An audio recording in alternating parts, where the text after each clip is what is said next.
السلام علیکم۔ بانیان پاکستان کی فہرست میں شامل علامہ شبیر احمد عثمانی کون تھے؟ شیخ الاسلام علامہ شبیر احمد عثمانی یکم محرم 1305 ہجری بمطابق 1889 یو پی کے شہر بجنور میں پیدا ہوئے۔ وہ دارالعلوم دیوبند کے فارغ التحصیل تھے۔ آپ کے والد کا نام مولانا فضل الرحمان عثمانی تھا، جو دہلی کالج کے تعلیم یافتہ اور اردو فارسی کے بہترین ادیب و شاعر اور سرکاری مدارس کے ڈپٹی انسپکٹر تھے۔ آپ نے 1910 سے 1928 تک دارالعلوم دیوبند میں درس و تدریس کا کام انجام دیا۔ 1928 میں آپ جامعہ اسلامیہ ضلع سورت چلے گئے اور وہاں کا نظام سنبھالا۔ 1935 میں آپ دارالعلوم دیوبند کے صدر مقرر ہوئے، جو مذہبی اور دینی اعتبار سے اس وقت ہندوستان میں ایک اہم مقام تھا۔ جناب علامہ شبیر احمد عثمانی کی شہرت دور طالب علمی سے تھی۔ یہ 1912 کا زمانہ تھا جب آپ مولانا محمد علی جوہر کی تحریک خلافت کے لیے اہم کردار ادا کر رہے تھے۔ آپ ہندوستان کے بڑے بڑے شہروں میں خطاب کیا کرتے تھے۔ 1919 میں اس وقت کی ہندوستان کی سب سے بڑی مذہبی جماعت جمعیت علماء ہند قائم ہوئی۔ 1920 میں آپ جمعیت علماء ہند کی ورکنگ کمیٹی کے ممبر منتخب کیے گئے۔ قائد اعظم نے پاکستان کے لیے انگریزوں اور ہندوؤں کے سامنے سر سید احمد خان کا دو قومی نظریہ رکھا تھا۔ اس کے لیے ضروری تھا کہ پہلے ہندوستان کے مسلمانوں کو قائل کیا جائے، کیونکہ پاکستان کی تحریک انہی علاقوں میں عروج پر تھی جو آج پاکستان میں شامل نہیں۔ قائد اعظم کی 1944 میں علامہ شبیر احمد عثمانی صاحب سے ملاقات ہوئی، جس میں قائد اعظم نے علامہ شبیر احمد عثمانی صاحب کو اس بات پر قائل کیا کہ وہ اپنے خطبات میں ہندوستان کے مسلمانوں کو پاکستان کی حمایت کے لیے راضی کریں۔ اس کی وجہ یہ تھی کہ پاکستان ہندوستان کے مسلمانوں کی حمایت کے بغیر بن بھی نہیں سکتا تھا۔ پاکستان بننے کی راہ 1946 کے انتخابات کے نتائج کے بعد مکمل ہوئی۔ آپ نے جمعیت علماء ہند کے اکابرین کی بھرپور مخالفت کے باوجود 1944 میں تحریک پاکستان میں شمولیت اختیار کر لی۔ 1945 میں علامہ شبیر احمد عثمانی صاحب نے تحریک پاکستان کے حامی علماء کو ایک جگہ جمع کیا اور جمعیت علماء اسلام کے نام سے ایک سیاسی تنظیم قائم کر لی، جو صرف پاکستان کے قیام کی حامی تھی، جس کے آپ پہلے صدر اور مولانا ظفر احمد عثمانی نائب صدر منتخب ہوئے۔ پاکستان کے لیے بہت سے اکابرین کام کر رہے تھے اور ہر کسی کی اپنی محنت تھی، مگر ہندوستان کے مسلمانوں میں پاکستان کا موقف پیش کرنے میں آپ اور آپ کے ساتھی بھی پیش تھے، جس کی وجہ سے ہندوستان میں 1945-46 میں ہوئے الیکشن میں مسلم لیگ کو بھرپور کامیابی ملی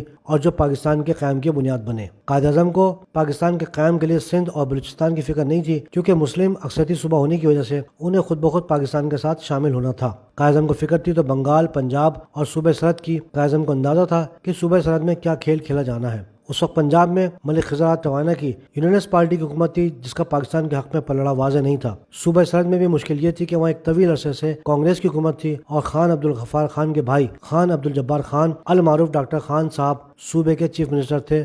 دونوں بھائی افغانستان کے ساتھ الحاق چاہتے تھے۔ اس دور میں قائد اعظم محمد علی جناح نے علامہ شبیر احمد عثمانی صاحب کو صوبہ سرحد اور پنجاب کے عوام میں پاکستان کی حمایت کے لیے متحرک ہونے کے لیے کہا۔ آپ نے 500 علماء کرام کی ایک ٹیم تشکیل دی۔ علامہ شبیر احمد عثمانی صاحب نے قائد اعظم کے ساتھ بھی اور خود بھی پنجاب اور سرحد کے دورے کیے، تو ایک بہت بڑی تبدیلی قیام پاکستان کے لیے واضح ہونے لگی۔ قیام پاکستان کا جب مرحلہ آیا تو لارڈ ماؤنٹ بیٹن نے اپنے پلان میں صوبہ سرحد کے حوالے سے یہ شرط رکھی کہ وہاں ریفرنڈم ہوگا۔ جولائی 1947 کو سرحد میں اس سوال پر ریفرنڈم کیا گیا کہ وہ پاکستان کے ساتھ شامل ہونا چاہتے ہیں یا ہندوستان کے ساتھ۔ سرحد کے عوام نے 99% ووٹ دے کر پاکستان کے حق میں فیصلہ کر دیا۔ لہٰذا یہ تاریخ گواہ ہے کہ سرحد کے ریفرنڈم کو کامیابی سے ہمکنار کرنے میں مرکزی کردار علامہ شبیر احمد عثمانی صاحب اور ان کے ساتھ علماء کرام کا تھا۔ قیام پاکستان کے وقت آپ پاکستان تشریف لے آئے اور جیکب لائن کے کوارٹر میں آپ کے خاندان رہائش پذیر ہو گئے۔ 14 اگست 1947 کو کراچی میں پاکستان کا پرچم بلند کرنے کی سرکاری تقریب منعقد ہوئی، جس میں قائد اعظم نے آپ کو پرچم کشائی کے لیے کہا اور آپ کے ہاتھوں پہلی مرتبہ پاکستان کا پرچم سرکاری طور پر بلند ہوا۔ اس نے اتفاق یہ دیکھی کہ 14 اگست 1947 کو پاکستان کی پرچم کشائی کی دوسری تقریب مشرقی پاکستان ڈھاکہ میں خواجہ ناظم الدین صاحب کی سربراہی میں منعقد ہو رہی تھی،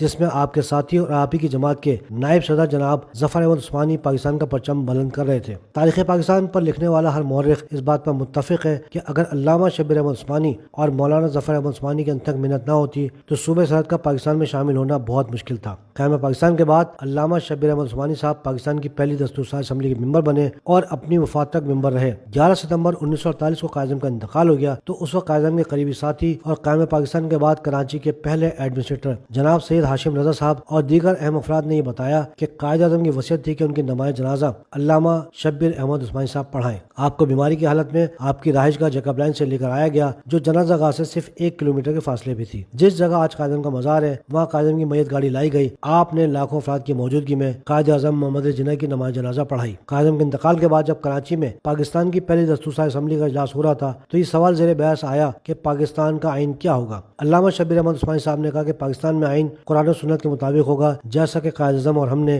پاکستان کے قیام کے وقت عوام سے وعدہ کیا تھا۔ تو اس وقت کی دستور ساز اسمبلی میں ایک رکن نے انتہائی طنزیہ انداز میں علامہ شبیر احمد عثمانی صاحب سے کہا کہ مولانا صاحب، مدرسوں کی طرح کیا آپ اسمبلی میں بھی لوٹے رکھوانا چاہتے ہیں؟ 13 دسمبر 1949 کو آپ کا بھاولپور میں انتقال ہو گیا۔ آپ بھاولپور کے نواب صادق علی خان صاحب کے مہمان تھے۔ نواب صادق علی خان صاحب نے آپ کی میت کراچی لانے کے تمام تر انتظامات کیے اور 14 دسمبر 1949 کو آپ کی نماز جنازہ مفتی اعظم پاکستان مولانا مفتی محمد شفیع عثمانی رحمۃ اللہ علیہ نے پڑھائی۔ آپ کو اسلامی کالج کراچی کے احاطے میں سپرد خاک کر دیا گیا۔ اس ویڈیو میں تمام تاریخی حقائق بیان کرنے کا مقصد یہ ہے کہ ہندوستان سے جو ہستیاں ہجرت کر کے پاکستان آئیں وہ ایک مسلم ملک کے خواب کے ساتھ آئیں۔ وہ کہ مہاجر پنجابی، سندھی اور پختون یا بلوچی بننے نہیں آئے، یہ تو وہ مخلص ترین لوگ تھے۔ تو لوگ پوچھتے ہیں کہ کون مہاجر کیا ہوتا ہے، مہاجر کیا لے کر آیا؟ تو پھر ہمیں بتانا پڑتا ہے کہ ایسی ایسی عظیم ہستیاں ہندوستان سے پاکستان آئیں جن کی صرف جوتیاں اٹھانے پر لوگ فخر کیا کرتے تھے، اور پھر ہمیں بتانا پڑتا ہے کہ پاکستان کسی ایئر کنڈیشن اسمبلی میں قرارداد پاس کرنے سے قائم نہیں ہوا۔ اس کے لیے طویل جدوجہد ہوئی ہے،